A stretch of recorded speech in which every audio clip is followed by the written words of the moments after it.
Om Namo Narayana, Jai Swami Narayan, Namaste, welcome back. We're looking at chapter 5 today, Lord Rsabhadeva's teachings to his sons, and we're picking up with verse 10. O my sons, you should accept a highly elevated Paramahamsa, a spiritually advanced spiritual master. In this way you should place your faith and love in me, Lord Vishnu. You should detest sense gratification and tolerate the duality of pleasure and pain, which are like the seasonal changes of summer and winter. Try to realize the miserable condition of living entities who are miserable even in the higher planetary systems. Philosophically inquire about the truth, then undergo all kinds of austerities and penances for the sake of devotional service. Give up the endeavor for sense enjoyment and engage in the service of the Lord.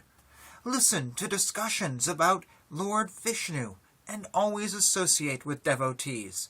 Chant about and glorify the Supreme Lord and look upon everyone equally on the spiritual platform. Give up enmity and subdue anger and lamentation. Abandon identifying the self with the body and the home, and practice reading the revealed scriptures. Live in a secluded place, and practice the process by which you can completely control your life air, mind, and senses.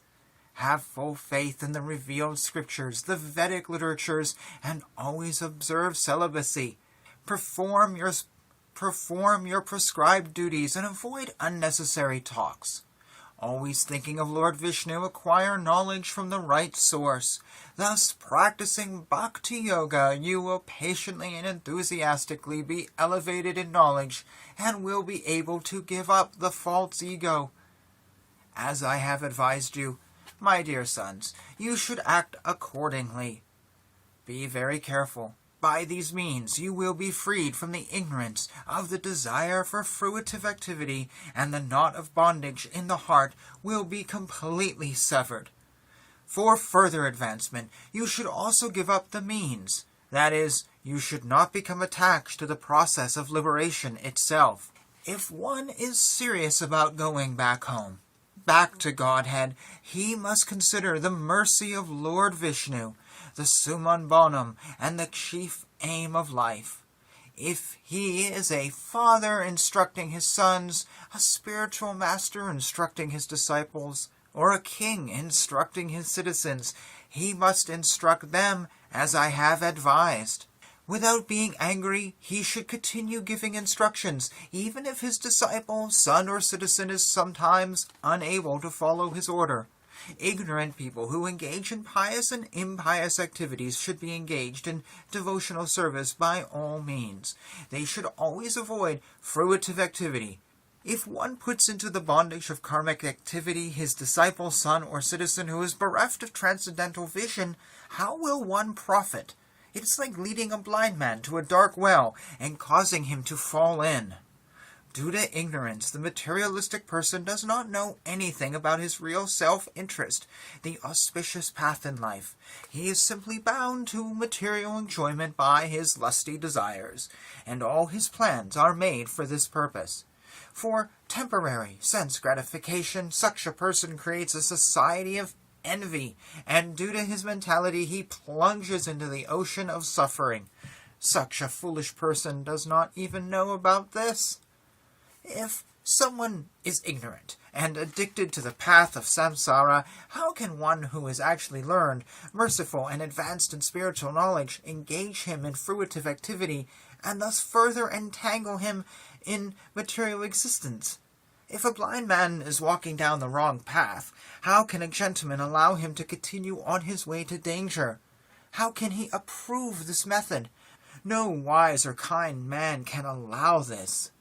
One who cannot deliver his dependents from the path of repeated birth and death should never become a spiritual master, a father, a husband, a mother, or a worshipful demigod. My transcendental body looks exactly like a human form, but it is not a material human body. It is inconceivable. I am not forced by nature to accept a particular type of body. I take on a body by my own sweet will. My heart is also spiritual, and I always think of his welfare of my devotees. Therefore, within my heart can be found the process of devotional service, which is meant for the devotees. Far from my heart have I abandoned irreligion and non-devotional activities. They do not appeal to me. Due to all these transcendental qualities, people generally pray to me as Rsabhadeva, Lord Vishnu, the best of all living entities. My dear boys, you are born of my heart, which is the seat of all spiritual qualities. Therefore, you should not be like materialistic and envious men. You should accept your eldest brother, Bharata, who is exalted in devotional service. If you engage yourselves in Bharata's service, your service to him will include my service, and you will rule the citizens automatically. Of the two energies manifest, spirit and dull matter, beings possessing living force, like vegetables, grass, trees, and plants, are superior to dull matter, such as rocks and stones and the earth and whatever. Superior to non-moving plants and vegetables are worms and snakes, which can move. Superior to worms and snakes are animals that have developed intelligence. Superior to animals are human beings, and superior to human beings are ghosts because they have no material bodies. But superior to ghosts are the Gandharvas, and superior to them are the Siddhas. Superior to the Siddhas are the Kinnaras, and superior to them are the Asuras. Superior to the Asuras are the demigods, and of the demigods, Indra, the king of heaven, is supreme. Superior to Indra are the direct sons of Lord Brahma, sons like King Daksha, and supreme among Brahman sons is Lord Shiva. Since Lord Shiva is the son of Lord Brahma, Brahma is considered superior, but Brahma is also subordinate to me, Lord Vishnu. Because I am inclined to the Brahmanas are best of all. O respectful Brahmanas, as far as I am concerned, no one is equal or superior to the Brahmanas in this world. I do not find anyone comparable to them.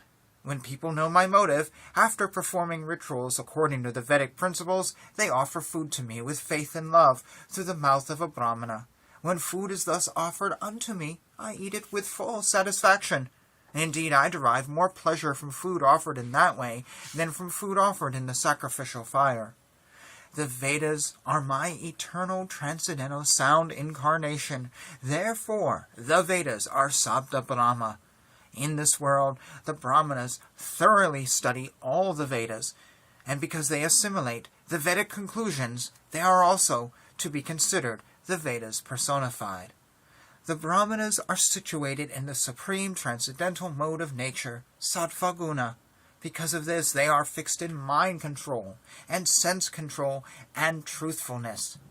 They describe the Vedas in their original sense, and out of mercy they preach the purpose of the Vedas to all conditioned souls. They practice penance and tolerance, and they realize the position of the living entity and the Supreme Lord. These are the 8 qualifications of the Brahmanas. Therefore, among all living entities, no one is superior to the Brahmanas. I am fully opulent, almighty, and superior to Lord Brahma and Indra, the king of the heavenly planets. I am also the bestower of all happiness obtained in the heavenly kingdom and by liberation. Nonetheless, the Brahmanas do not seek material comforts from me. They are very pure and do not want to possess anything. They simply engage in my devotional service. What is the need of their asking for material benefits from anyone else? My dear sons, you should not envy any living entity, for he be moving or non-moving. Knowing that I am situated in them, you should offer respect to all of them at every moment. In this way you offer respect to me. The true activity of the sense organs, the mind, sight, words, and all the knowledge-gathering and working senses are to fully engage in my service. Unless one's senses are thus engaged, a living entity cannot think of getting out of the great entanglement of material existence, which is exactly like Yamaraja's stringent rope. Thus ends his talk, and we're going to pause here on verse 27. I am only going to say this. Go back, to verse 10, which started this video, or go back to the previous video and just reread it all again. That was as profound as it gets. Verses 10 through 13 tell you everything you need to do. What more do you want? What more can you ask for? It's all right there. The essence of the Vedas, the instructions for living, everything. Just go back. Just go back and reread this or replay this or whatever. That's all I'm going to say. I'm going to leave it there because that was so profound. And say thank you for watching. Jai Shri Krishna. Jai Shri Swami Narayan. Hare Krishna, Krishna Krishna, Hare Hare, Hare Rama, Rama Rama, Hare Hare.